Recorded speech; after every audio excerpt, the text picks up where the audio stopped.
안녕하세요. 저는 최근에 이혼을 한 30대 중후반의 여자입니다. 저는 남편만 괜찮은 사람이면 결혼 생활에 문제가 없을 줄 알았습니다. 하지만 결국 시어머니라는 어마무시한 존재에 굴복하고 이혼을 하게 되었어요. 지금 생각해보니 그냥 남편을 봐서라도 참을 걸 그랬나 싶고 제가 예민했나 싶기도 해요. 그렇지만 이혼을 하지 않으면 남편이 시댁과 연을 끊지 않는 이상 시어머니와는 계속 부딪혀야 하니까 어쩔 수 없는 선택이었던 것 같아요. 저희 시어머니는 정말 허영심으로 똘똘 뭉쳐있는 분이었어요. 겉모습은 꽤나 있는 사람 같지만 실상은 쥐뿔도 없는 사람이셨어요. 일단 제 이야기부터 시작해볼게요. 저는 어렸을 때 아버지께서 병으로 일찍 돌아가셨었어요. 아버지께서는 모태 짠돌이셨는데 용돈 받던 시절부터 죽는 날까지 최대한 아끼면서 모아둔 재산이 정말 많았어요.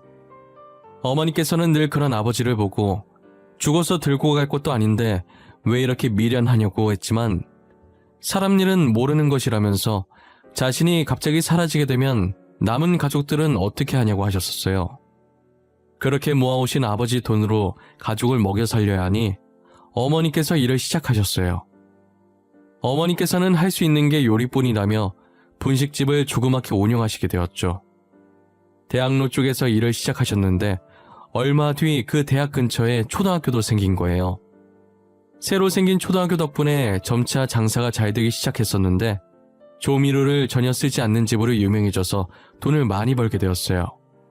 오빠가 하나 있는데 짠돌이 아버지께서 오빠에게만 지원을 아끼지 않았었고 저는 딸이라고 학교만 다니고 따로 학원을 다니지 않았었습니다. 대신 오빠가 주말마다 제 공부를 따로 봐주곤 했었어요.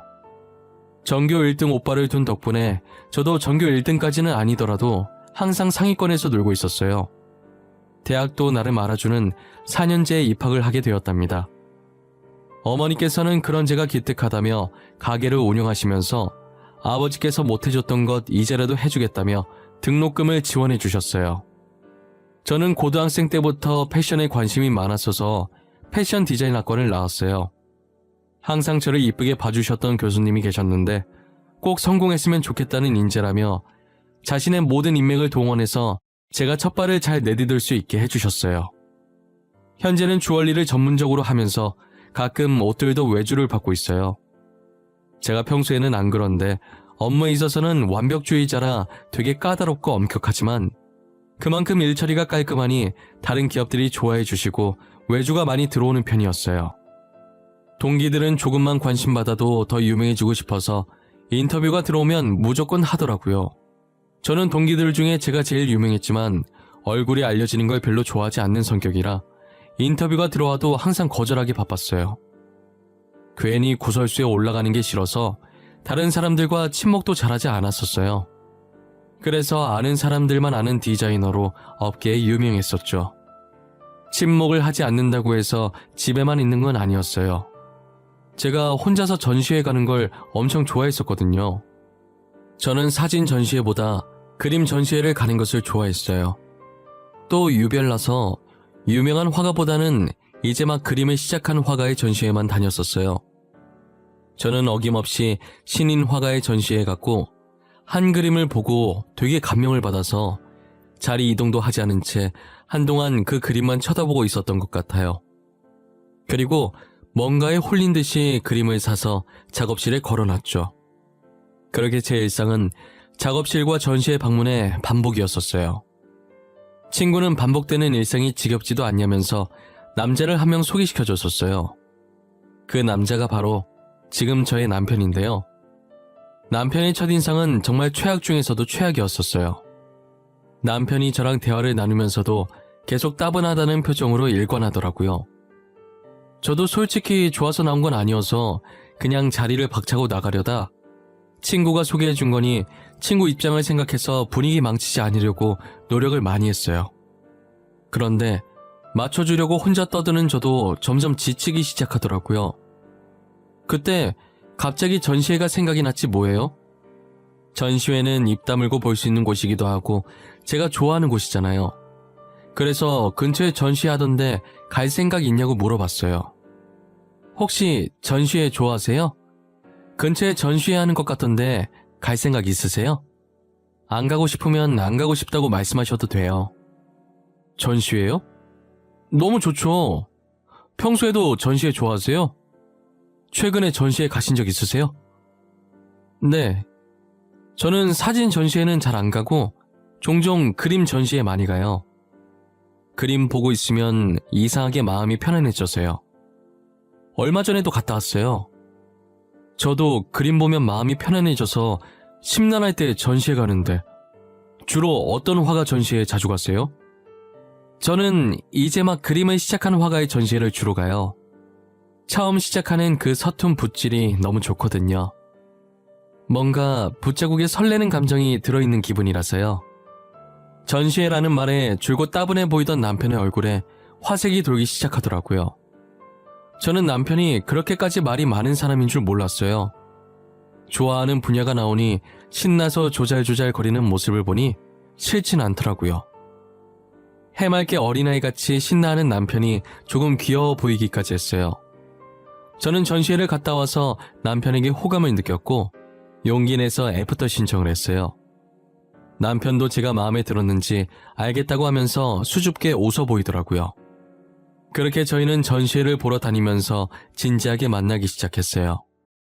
4년 정도 만나니 취향도 취미도 비슷한 남편과 결혼을 하고 싶다는 생각이 들었어요. 그래서인지 제 작업실을 누군가에게 잘 안 보여주는데 남편에겐 보여주고 싶었죠. 그런데 남편이 작업실에 걸려있는 그림을 보고 놀라더라고요. 자기야, 이 그림 뭐야? 이게 왜 여기 있어? 자기가 이 그림 산 거야? 어떻게 이게 여기 있을 수가 있지? 그거? 자기랑 만나기 전에 혼자서 전시회 갔을 때 샀었어. 근데 그게 왜? 이쁘지 않아? 내가 저 그림을 딱 보는데 마음이 뭉클하다고 해야 하나? 이상한 감정이 들더라고. 저 그림 내 그림인데? 나 전시회 3번 정도 하고 그림 접었었거든. 이때까지 이 그림 말곤 팔린 적이 없어서 도대체 누가 산 건지 너무 궁금했는데 그게 자기라니. 아, 진짜? 진짜 신기하다. 어떻게 이런 우연이 있지? 근데 왜 그만뒀어? 다시 시작해봐. 난 자기 그림 좋은 것 같아. 가끔 작업하다 힘들 때 저 그림 보고 있으면 편안해지던데? 정말? 내가 다시 해도 될까? 근데 다시 하기엔 너무 늦은 거 아니야? 그냥 다니던 회사나 잘 다닐래. 자기 말고는 내 그림에 아무도 관심이 없을 것 같아. 아니야, 아직 안 늦었어. 우리 다시 해보자. 내가 옆에서 열심히 응원해줄게. 난 자기가 꼭 해낼 수 있을 거라고 생각해. 처음엔 늦은 것 같다고 안 하려고 하던 남편이 제가 옆에서 계속 응원을 해주니 다시 붓을 잡더라고요. 붓을 놓은 지 오래된 만큼 다시 시작하는 게 저희 생각보다 쉬운 건 아니었어요. 그래도 이번에 남편이 마음을 굳게 먹은 건지 끝까지 포기하지 않았어요. 저는 남편이 능력이 있고 없고를 떠나서 인품이 너무 좋은 사람이라 결혼하고 싶었어요. 제가 결혼하자고 하자 남편이 계속 고민을 하길래 미래 일은 나중에 생각하자고, 당신이 돈 못 벌어도 내가 벌면 된다고 결혼을 밀어붙였어요. 저는 인사를 드리러 과일 바구니와 한우 세트를 들고 남편의 집에 방문했어요. 제가 남편에게 주얼리 디자이너라고만 하고 구체적인 얘기는 하지 않았었거든요. 그래서인지 시어머니께서는 제 직업을 마음에 들어 하지 않으셨어요. 그래, 아들한테 얘기 많이 들었어. 대충 주얼리 그림 그려서 파는 일을 한다고 하던데 맞니? 우리 아들 화가야. 지금은 저러고 있어도 곧 전시회하고 유명해질 거라고. 근데 넌 고작 주얼리 그림 판다고? 어머님, 고작 주얼리 그림 파는 사람이 아니고요. 정확한 직업 명칭은 주얼리 디자이너입니다. 먹고 사는 게 걱정이시라면 크게 걱정하실 필요가 없으실 것 같아요. 둘이 먹고 살 정도는 벌어요.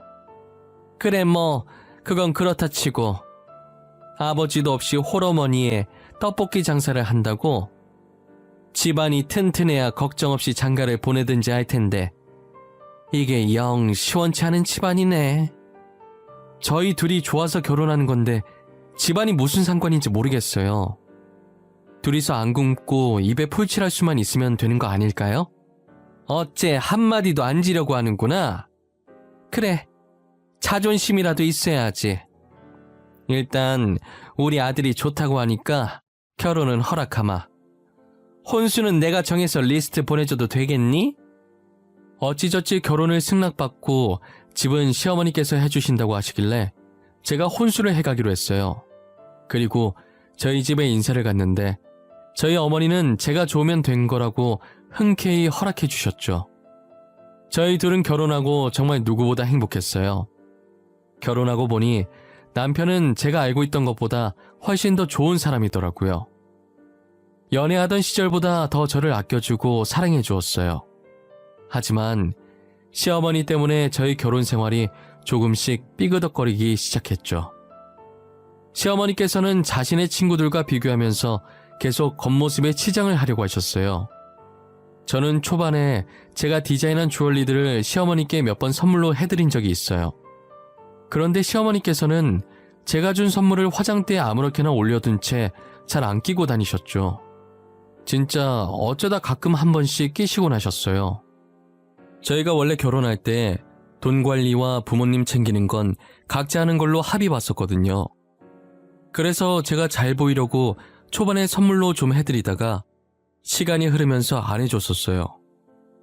어차피 선물로 만들어서 드려봤자 아무렇게나 던져두고 잘 안 하시니까요.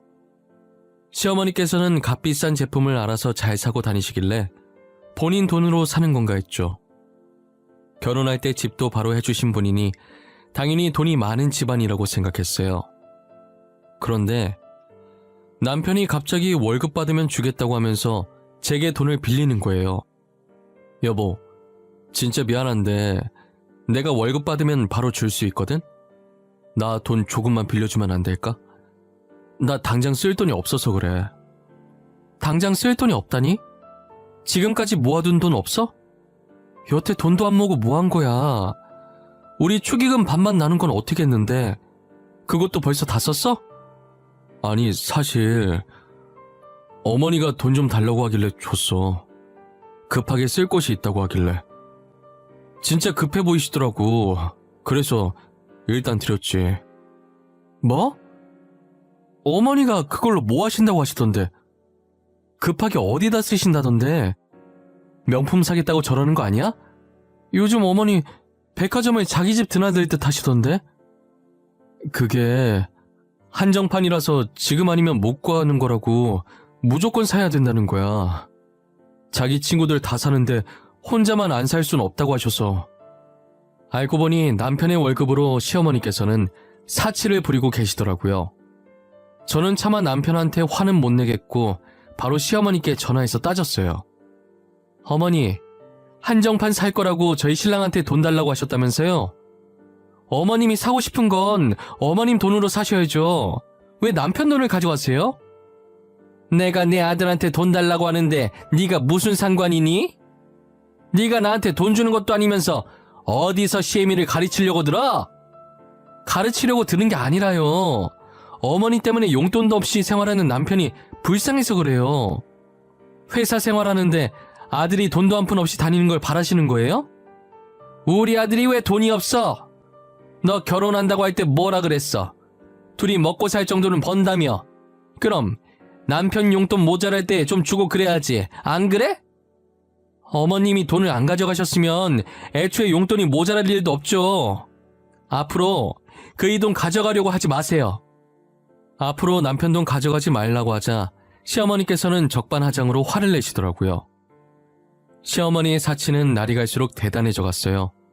그리고 제가 자신을 가르치려고 들었다고 생각하고 그게 안 입고 왔는지 저희 집을 자기 집 드나들듯 와서 참견하고 시집살이를 시키시더라고요. 처음엔 반응 안 해주면 제 풀이 죽어서 안 할 줄 알고 무시하면서 그러려니 했죠. 하지만 구박하는 강도가 점점 심해지더라고요. 저희 집 구석구석을 돌면서 괜히 손가락으로 쓰면서 먼지 나왔다고, 이 먼지들 때문에 자기 아들 기관지 안 좋아진다고 소리 지르기는 기본이고요. 이불도 하루에 한 번씩 빨라는 둥, 청소기는 2시간마다 한 번씩 계속 밀라는 둥, 정말 말도 안 되는 트집을 잡으시면서 구박을 하더라고요. 없는 집안에 우리 집에 시집을 왔으면 집안일이라도 잘해야지. 집안꼴이 이게 뭐야?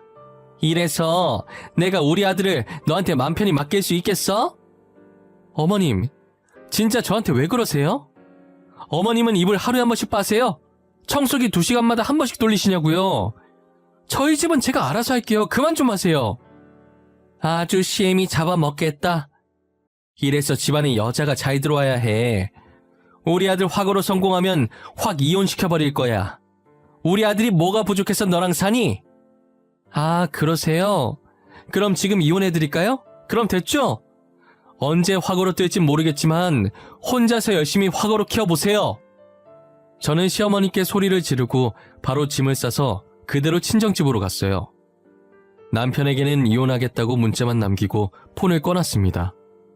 친정집에 도착하자마자 어머니한테 하소연을 하기 시작했어요. 마침 친정에 오빠네도 와 있더라고요. 엄마, 나 더 이상 못 살겠어. 이혼할 거야. 그런 줄 알아. 아니, 자기들이 있으면 얼마나 있는 집안이라고 저렇게 난리야? 왜? 무슨 일이야? 연서방이랑 싸웠어? 자기들 있는 집안이라고 무시해?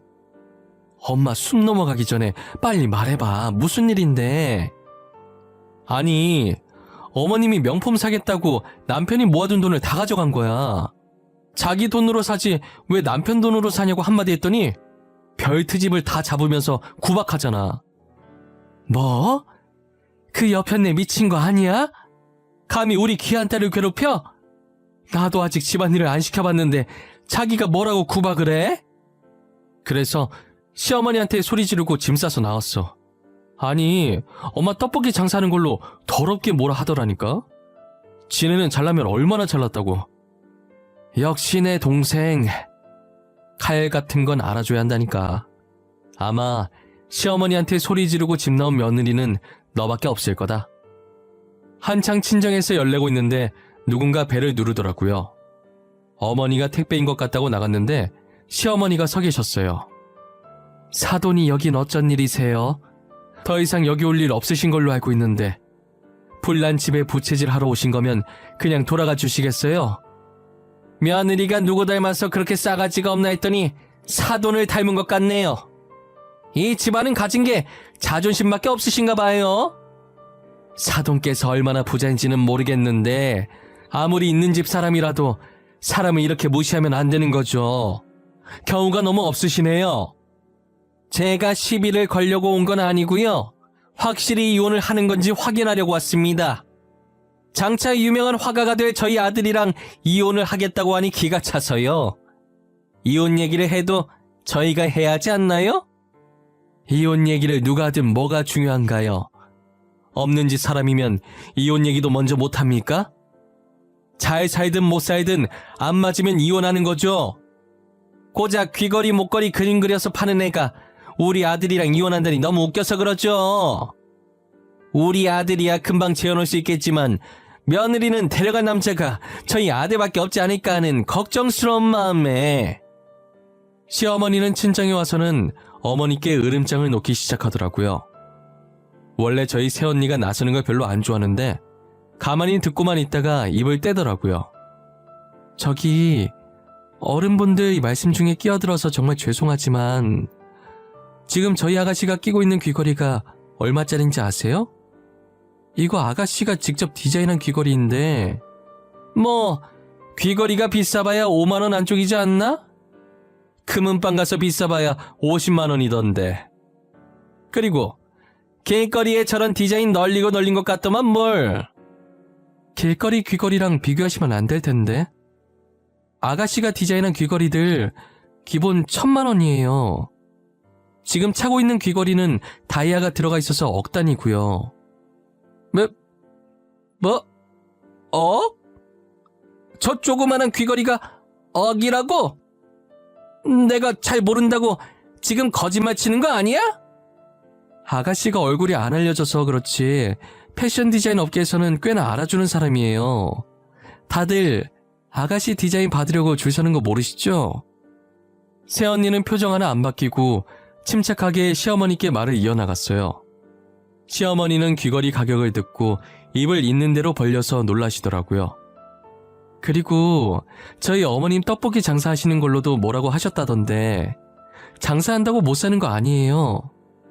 그 건물이 2층짜리 작은 건물이긴 해도 저희 어머님 건물이고 1층에 원룸 3개 있는 거 월세 받고 사세요. 세아가, 너는 집안이 잘 살면 잘 산다고 나한테 말을 해줬어야지. 제일 중요한 얘기를 빼면 어쩌자는 거야? 결혼은 둘이 좋아서 하는 건데 굳이 제 집안을 말할 필요가 있나요? 둘이서 잘 먹고 잘 사면 되는 거 아니냐고 결혼 전에도 제가 말했던 것 같은데요. 시어머니는 새언니의 말을 듣고 얼빠진 상태로 있었다가 정신이 든 건지 안색이 안 좋아졌어요. 저희 집에 냉기가 도는 와중에 남편이 문자를 받고 뒤늦게 헐레벌떡 친정으로 들어왔어요. 그리고는 오자마자 시어머니를 붙잡고 무조건 잘못했다고 빌라고 하더라고요. 엄마, 내가 엄마 일칠 줄 알았어. 당장 잘못했다고 그래. 무조건 잘못했다고 하라고. 진짜 아들 이혼당하는 꼴 보고 싶어서 그래? 내가 하지 말라고 그랬잖아. 너 알았어? 세아가 집안이 어떤 집안인지 알고 있었냐고. 너도 알면서 나한테 말 안 한 거야? 그게 무슨 소리야. 장모님 집안이 어떤 집안인데. 나 모르는데? 나 한 번도 집사람이랑 집안 얘기한 적 없어. 세아가, 내가 정말 미안했다. 1000번이고 10,000번이고 잘못했어. 그러니 이제 우리랑 같이 집으로 가자. 응? 제가 거길 왜 가요? 혼수는 그냥 제가 버리는 셈 칠 테니까 가지세요. 집도 어머님께서 해주신 건 줄 알았는데 전세였더라고요. 며칠 전에 집주인 왔다 가셨어요. 월세 받을 거라고요. 집은 내가 다시 구해줄게. 그러니 이혼만은 하지 말아줘. 내가 잘못했다, 세아가. 내가 이렇게 비마, 어? 이렇게 빌어도 안 되겠니? 이 불쌍한 늙은이 봐서 안 되겠어? 어차피 이혼할 건데 저한테 빌 필요 없으세요. 그리고 어머님 말처럼 남편은 언제든 재혼할 수 있잖아요. 저는 데려갈 남자 없으니 그냥 편하게 혼자 살려고요. 엄마, 도대체 나 없을 때 뭐라고 한 거야? 여보, 내가 미안해. 내가 대신 이렇게 빌게. 우리 이혼만은 하지 말자. 나 당신 없으면 못 살아. 어? 남편과 시어머니는 거의 울다시피 제 바짓가랑이를 붙잡고 빌었어요. 하지만 두 사람이 아무리 빌어도 저는 이미 이혼하기로 마음먹었어요. 제가 불편한 표정을 짓고 있는 걸 보고 오빠가 나서서 두 사람을 밖으로 내보냈어요. 그 뒤로도 몇 번 찾아왔지만 저는 이혼 서류를 보내는 걸로 대답을 했죠. 아무것도 몰랐던 남편에겐 너무 미안했지만 어쩔 수 없었어요. 저는 허영심만 가득 찬 시어머니를 버틸 자신이 없었거든요. 이제 저희 집안이 어떤지 알았으니 제게 어떻게든 뭐 하나라도 얻어내려고 하시겠죠. 상상만 했는데도 벌써 스트레스를 받을 지경이었어요. 최근 저는 남편과 합의 이혼했고 당분간은 일에만 집중하고 싶어요. 아예 한국 생활을 정리하고 가족들과 함께 해외로 뜰까도 생각을 하고 있습니다. 하지만 어머니께서 아직까지는 장사를 계속하고 싶다고 하셔서 잠시 보류하고 있어요. 어머니께서 제게 너무 미안해 하시길래 괜히 신경 쓰이게 했다고 저는 괜찮으니까 장사하고 싶을 때까지 하라고 말했어요. 지금 엄마 나이가 있으셔서 나중엔 하고 싶어도 못하게 되실 테니까요. 저는 엄마만 행복하시다면 그걸로 됐어요. 저의 이야기는 여기서 마치려고 합니다. 지금까지 저의 이야기를 들어주신 모든 분들에게 감사합니다. 올 겨울 사랑하는 가족들과 따뜻하게 보내시기 바랍니다.